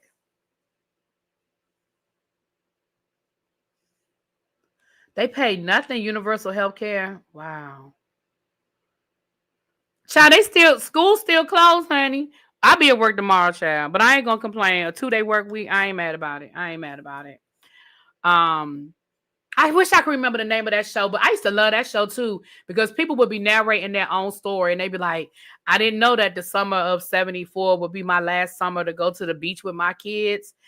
Who knew? It was like, it was called something like Somebody They Knew, or it was something like that. I can't remember, but they'd be like they would show a bunch of people at the beach and the person narrating would be like, I didn't know that I was at the beach with somebody who would end up killing me. I can't remember the name of it, but it was a good show. Are y'all really going to work? Who, me? Like, am I going to actually physically go in the building, or are my kids going to do any work? Oh, them niggas going to work now. If I got to go to, we working. A Crime to Remember. Is that what it was? Yana, that sounds right. A Crime to Remember. That sounds right. Baby, I used to love that show too. I was so addicted to the ID channel. You know what else I started watching when I was in the hospital? And I started watching this on my tablet. I went back. I watched the whole Sons of Anarchy. I think they were like in whatever the last 2 seasons of Sons of Anarchy. I had gone back to the beginning and watched all the Sons of Anarchy and Bones. I started watching Bones and I went all the way back and watched all the Bones. It's a National Day of Mourning tomorrow. Yeah, that's a federal holiday. I don't think we're off tomorrow. I think we might have gotten off, but child, we done had 3 days of snow days. I think we're going to work tomorrow. Not that was giving you ideas.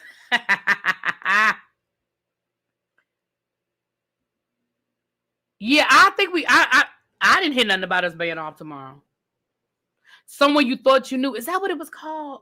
I used to like all them shows, child. I need to go back to the ID channel. I haven't been watching the ID channel lately.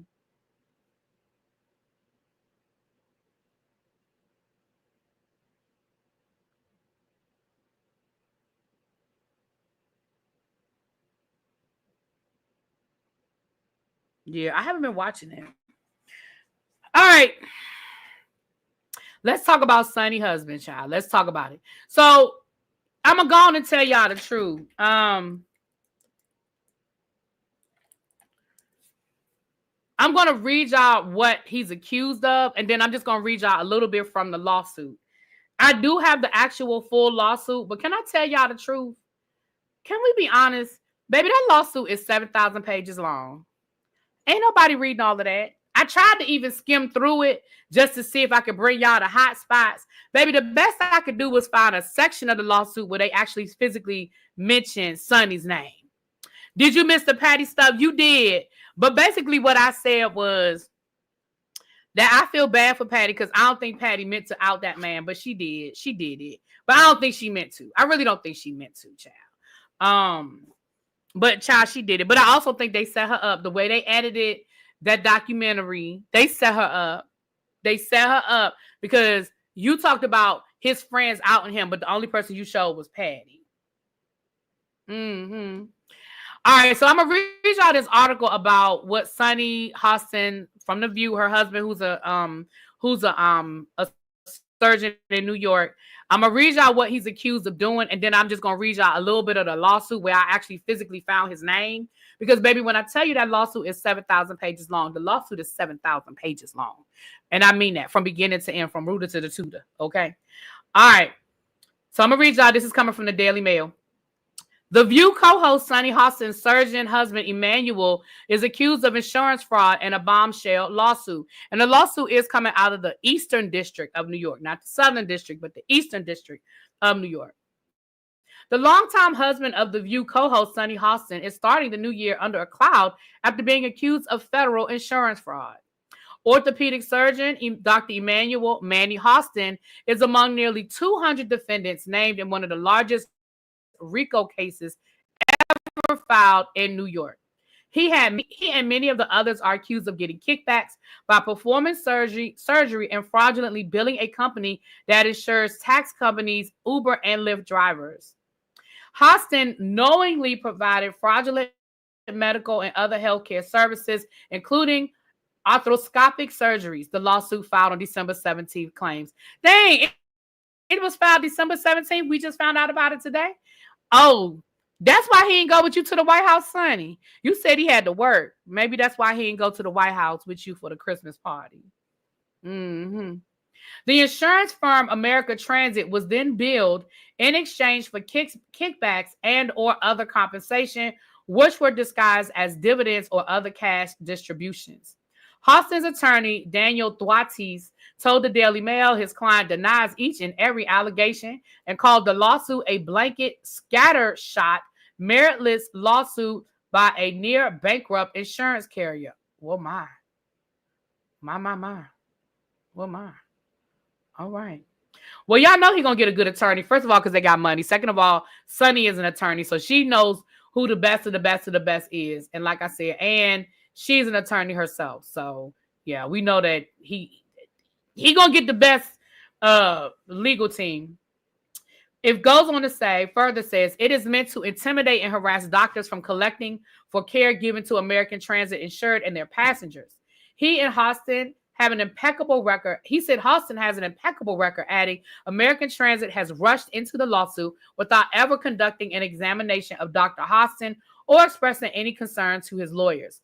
The real story here is about an insurance carrier abusing the legal system to limit and restrict healthcare benefits to its hundreds and to its insurers and their passengers and write off its proper obligations. Sonny Hostin, 56, Why they always got to put people age? I'm sorry. I usually try to skip over that. I don't forgot.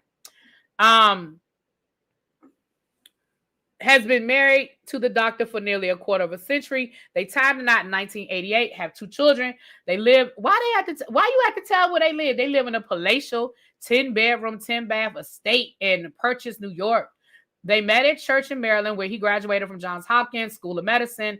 Sonny, a lawyer and former prosecutor, is a senior legal correspondent and an analyst for NBC News, as well as co-host of The View. Hold on. And his name is specifically put in the lawsuit. Hold on.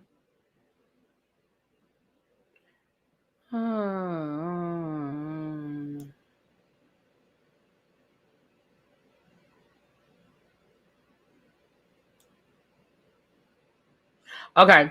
In the suit filed in federal court in Brooklyn, Hostin is named as owner of Hostin Orthopedics, working out of an 8th-floor office on Lexington Avenue, close to Manhattan's Grand Central Terminal. American Transit claims that rampant insurance fraud is endemic in New York State, and thanks to its no-fault law under which insurers must pay up to $50,000 for medical expense for people insured in road accidents. These substantial possible no-fault recoveries can incentivize providers with ill intent to overdiagnose, overtreat, and overbill to recover the most money for themselves, American Transit said in a statement. The law was introduced in 1974 in the wake of rapidly rising automobile insurance costs and when the accident victims were experiencing long delays in compensation. All right, it goes into the lawsuit. Wait a minute, hold on.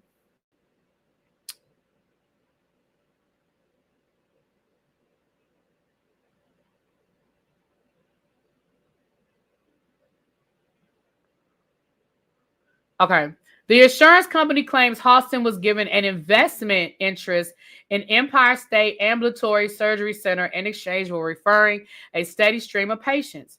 Empire State ASC issued regular payments to or for the benefit of Hostin, which in fact was illegal kickbacks for referrals, the court papers claim. The examples the insurance company claims Hostin, who was affiliated with several top New York hospitals, include Mount Sinai and Lenox Hill, saw 2 patients in January of 2023 who were involved in low-impact collisions and should have caused no more than soft tissue injury. Hold on. This article long. Hold on. I thought I found a short article, child. It's a long article. Hold on. But in both cases, Hostin is said to have performed orthoscopic surgery within 2 months without saying if the patients would have recovered through more conservative care. William Natboney, an attorney for American Transit, told the Daily Mail, no-fault fraud is a huge problem in New York. American Transit filed a lawsuit as part of a statutory responsibility to fight such fraud. But Stephen Horenfist, a lawyer who has represented defendants in similar cases, told Law.com that the lawsuit looks like a Hail Mary by American Transit. He called it a desperate attempt to ping out of large swaths of receivables by targeting smaller practices that might settle because they can't afford. All right, well, this sounds like, all right, so let me just read y'all. I'm just going to read y'all a little excerpt. I'm going to just read y'all a little excerpt from the lawsuit. Because, again, I ain't go to nobody's law school. Okay? But what I do know is the Eastern District of New York picked this lawsuit up. Now, I ain't saying that mean that is true, was real. I'm just saying the Eastern District of New York picked this lawsuit up. Okay? How many doctors are involved? Over 200.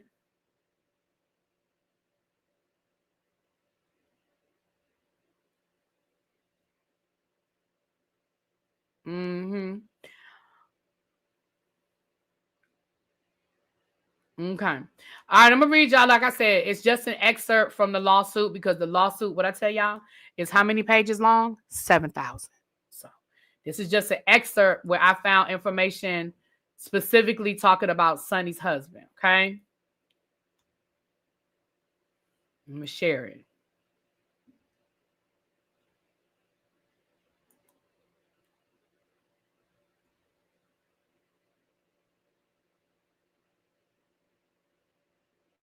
You can see me as an attorney, child. I used to want to be an attorney. I used to. Okay. As you see right here, this document right here is 5,000 pages long, right? We're on page 408. 408. So it took me, well, Tracy helped too, but I scanned through, and there's a whole table of contents, okay? All right, hold on.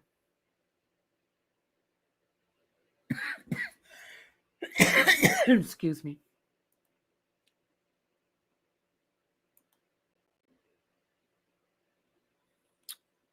All right, let me make this a little bit bigger.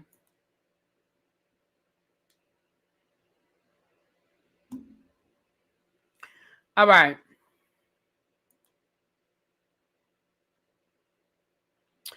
On information and belief, New Horizon and or other entities controlled by the controllers issued regular payments to Har purporting to the returns on his investment interests in New Horizons, when in fact such payments in excess of his investment interests were kickbacks based on the volume of referrals and or calls by Har for performing or causing or to be performed the fraudulent services, if at all, on covered persons at one or more of the surgeons pursuant to the predetermined fraudulent protocol. Okay.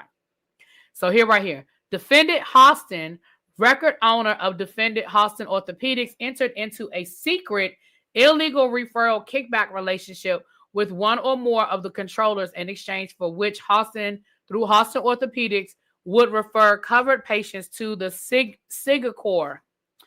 In that regard, Hostin, with the assistance of one or more physicians, assistants, or other healthcare professionals working under his direction and control, purportedly perform one or more of the fraudulent services at one or more of the defendant Sigacor, including but not limited to defendants Empire State and Fifth Avenue. Hostin assisted by one or more physician assistants, other healthcare professionals working under his direction and control, purportedly perform one or more of the fraudulent services through defendant Hostin Orthopedics and Surgicor, including but limited to Empire State and Fifth Avenue, in exchange for receiving kickbacks from the controllers in the form of ownership or investment interest in Empire State. In exchange for receiving referrals from Hostin through orthopedics, the controllers provided Hostin with an opportunity to purchase an ownership or investment interest in Empire ASC, last known to be roughly 1%. In actuality, the investment interest was a kickback paid by the controllers through Empire State, in which Hostin purported investment was quickly repaid, and therefore he received kickbacks in the form of substantial payments that were disguised as dividends or other cash distributions disproportionate with less than 2% investment interest. Let me tell y'all something. And then it just goes on again and just talk more about that. Can I tell y'all something? I wouldn't want to be on this. I wouldn't want to be on this trial. I wouldn't want to be a juror. I would not want to be a juror because this sounds like a whole lot of squiggly lines and who shot John that you got to follow. Okay.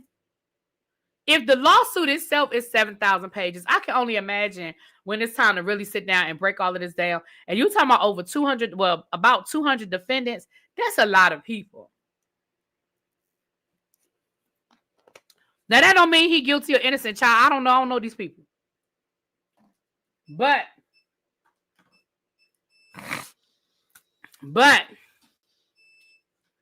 does sound like it's going to be messy. It does sound like it's going to be messy. Oh, you all right? All right. Well, I'll keep y'all posted if anything. Y'all know that's one of those things we probably won't hear nothing about for a minute. Y'all know how these lawsuits take forever to go through the system. And who knows what's going to happen after January the 20th, child. We don't know how many of these doctors is Republicans and and know people that know people that know people. So we'll see what happens in the next 2 weeks with that one, honey. We'll see what happens. You got what you needed? Huh? I said, you got what you needed? You got a bunch of stuff? Oh, I know. Right? Y'all sure that they're just naming Sunny due to the things she has said about, I don't know. This could be politically motivated. I don't know. Unfortunately, it could be politically motivated. I don't know.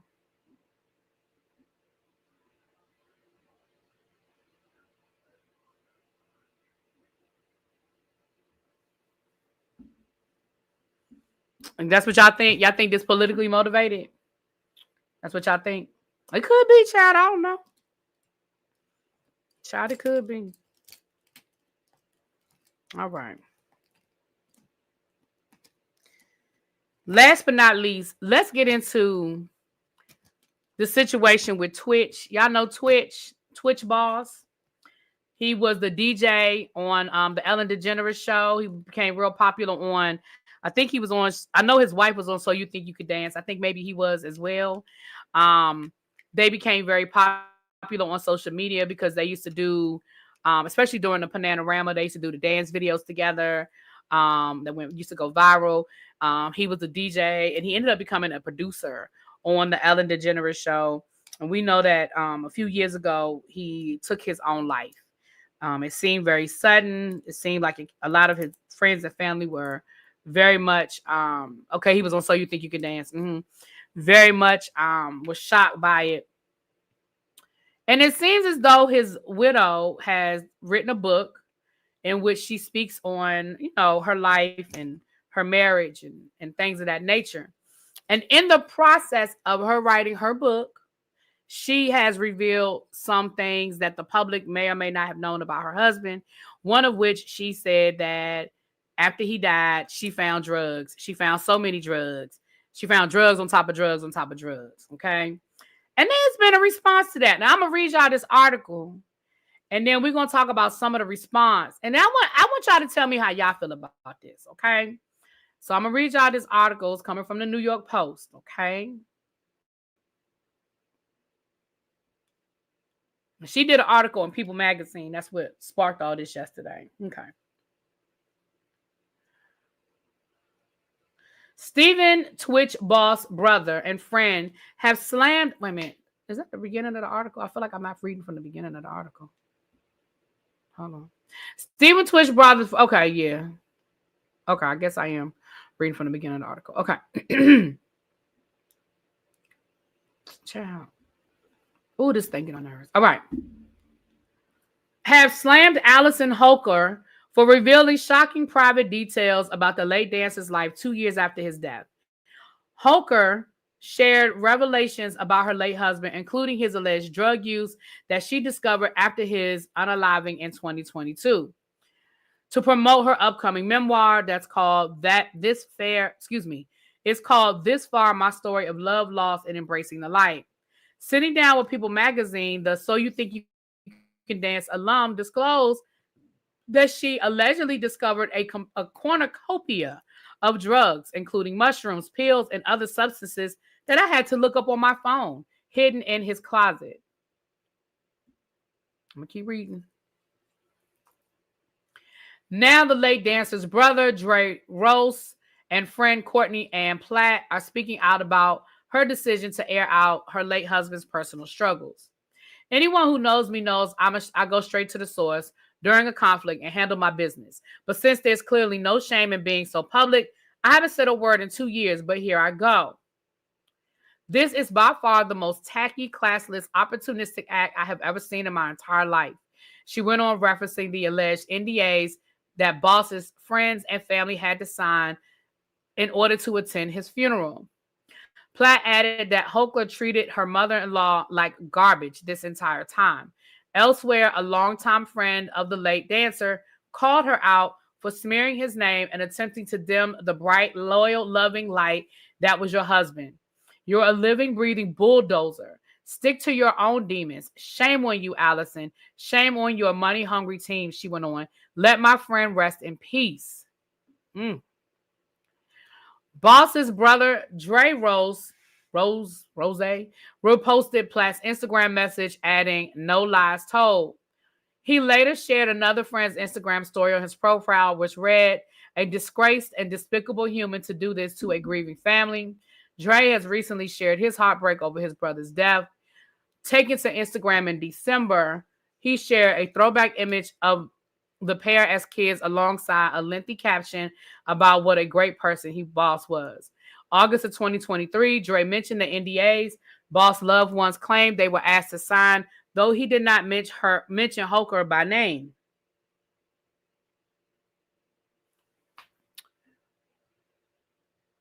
It's deeply concerning to notice how my deceased brother's children have been drawn into the complexities of adult disputes, effectively being weaponized in the process. We have noticed a disturbing lack of communication and inclusion concerning the children's activities and well-being, he went on. It's disheartening that their interactions with their grandmother and the wider family have been noticeably limited. Now, honestly, y'all, this whole situation started a firestorm on social media yesterday. C Breezy says, "I don't believe it's a smear. It gives light to what many overlook when it comes to mental illness, especially we Americanized African indigenous people. Mental health is real and we choose to ignore it." Kim said if she didn't know he did drugs until she found them, then that wasn't something that negatively impacted her life, especially if she didn't find drugs in his system. Now, hold on. I'm going to come back to that, Kim. TT said, "It's weird for this, and I don't care about the race of anyone involved. She is wrong." Hold on. Let me see what I beat it said. Becky will be Becky. Keisha would never. Oh, Lord. He chose her as his wife, so this is how she chooses to handle it. Oh, well, if she's okay with her kids reading it, okay. Shoulder shrug. All right. I'm just reading some of y'all's comments. "My former boss would be clear on this day is a long day and go to the point where she would have violent episodes in the office. Seriously, she had got sober by this time. This was 2 years. Wait a minute. What you? O Street. Did you start somewhere else? Hold on.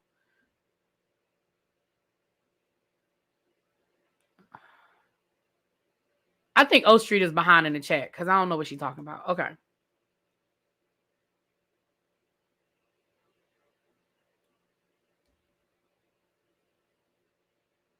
Now, I will say this. When his autopsy results were posted on social media,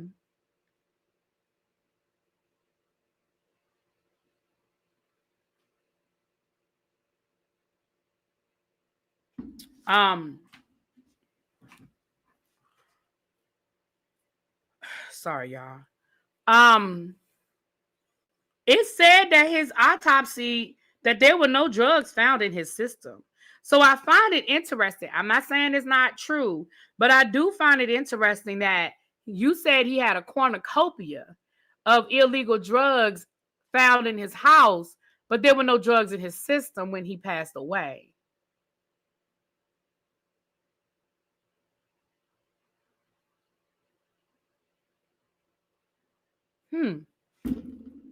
I find that to be interesting. I personally, I'm going to be honest with you guys. I think a lot of us are, and when I say us, I'm not saying in general, I'm not saying everybody here, I'm saying in general. I think a lot of us are somewhat skewed. One, because we really love this man. Two, because she white. I personally feel like, does she have a right to tell her story? Of course she has a right to tell her story. Do I think it was necessary for her to include stuff like that when his autopsy report came back that there were no drugs in his system?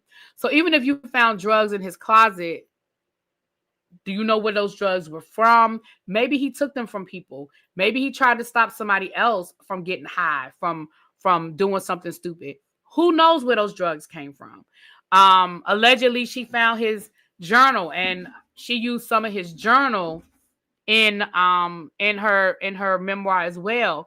And once again, his family is like, why would you take his private thoughts and, things that were in his journal, why would you share that with the world? Do I think it's important for us to discuss mental health? Yes. Do I think it's important, especially as Black people, for us to understand how important it is to get help from it, help, seek therapy and things of that nature? Yeah, I think you can speak on his mental health without getting into any of his private anything. The fact that he unalived himself lets us know that he was struggling with something, right? Most people who are not struggling with something go to that extreme decision. So I think we can speak to that without going into everything. Like, I just think we've gotten into a point where we feel like everybody, it goes back to the whole Patti thing. I feel like we've gotten to the point we feel like everybody needs to know everything. No, if I did not speak on something while I was alive, you don't need to speak on it in my death. Now, do I think that there are some things like when oh shoot, now I can't think of his name. I can see his face. Robin Williams. When Robin Williams took his own life, it shocked us because we didn't see it coming. And I think that his widow chose to speak on it because he was dealing with Parkinson's. And I think she had permission to speak on it, right? It's okay. It's okay, O Street. I figured that's what you were, boo. I figured that's what was going on. It's okay.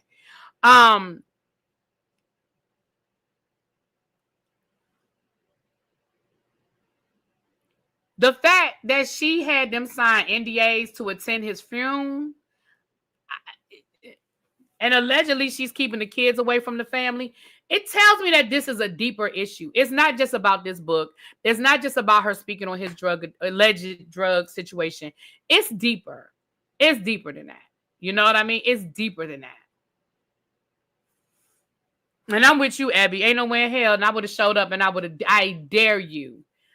Why are you signing an NDA? Like, I do understand that when people die and it's a celebrity or somebody that gets a lot of attention, that the family does want some level of privacy. I get that. But making his mama and his brother and sign NDAs, are you serious right now?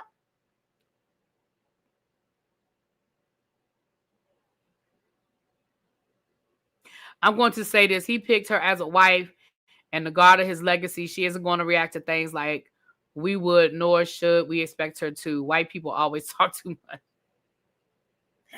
Child. His journal was private. I can't get over the fact that she made his mother sign an NDA in order to attend his funeral. As a widow with young children, there are certain things I would discuss with my children, probably about their father. I won't blast it publicly or even to the family. Again, death brings out the worst in family, and in truth, we don't know any of these people. Well, you ain't lying about that. I don't know these people. This is a very deep issue. She even no longer has his last name, but she's using his personal struggles to sell a book and boost her public life. The only person that should have been sharing his stuff with his mother, for somebody to clarify his kids for some clarity. Clarity, excuse me. And his kids once they are older and can understand.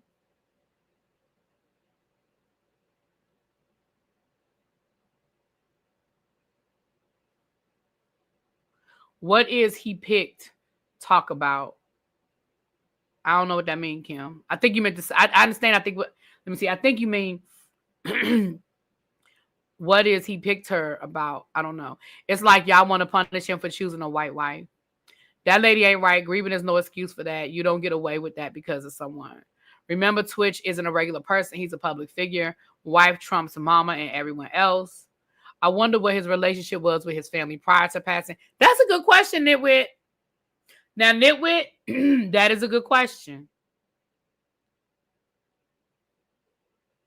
I also find it weird that she got rid of everything right away, even the wedding ring. Hey, everybody deals with grief differently. Everybody deals with grief differently. But that is a good question because a lot of times people come down here, woe is me, woe is me, woe is me, and come to find out they wasn't even speaking to each other. And I'm not saying that's the case here. I'm not saying that's the case here, but I'm saying that happens all the time, right? And all of a sudden, you wasn't even speaking to that person. Ciao.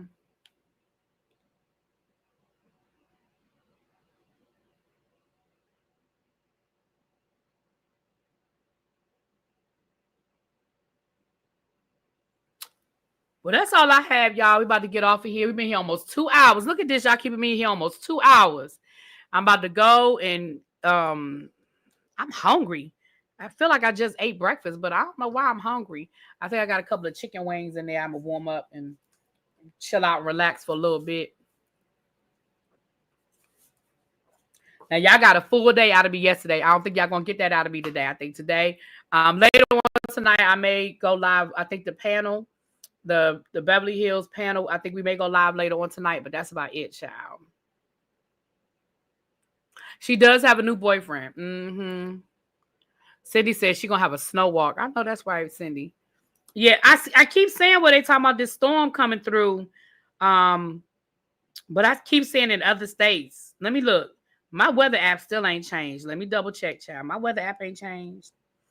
Let me see something. Let me look at the week, the daily. It's still saying it's gonna snow on Sunday. I mean on Saturday, but it's not talking about it's gonna stick. They're talking about less than less. It's flurries. It's just flurries. So as far as I guess that storm is gonna miss us.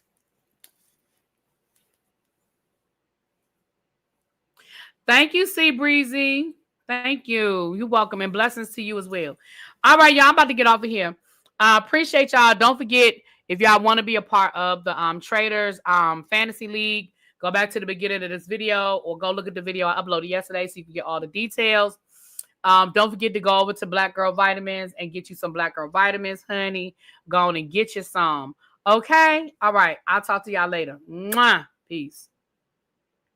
They called it for 5 inches on Friday. Yeah, I know it's a storm coming through the Midwest and coming up the South because I think Atlanta, I think Georgia is supposed to get some bad weather. I know it's a storm coming through, but it doesn't look like it's going to hit us because they ain't saying nothing about it on my app. Now, on the news, they've been teasing about it. But, baby, until they give me something concrete, I'm going to be over here on the sideline. All right. I'll talk to y'all later. Peace.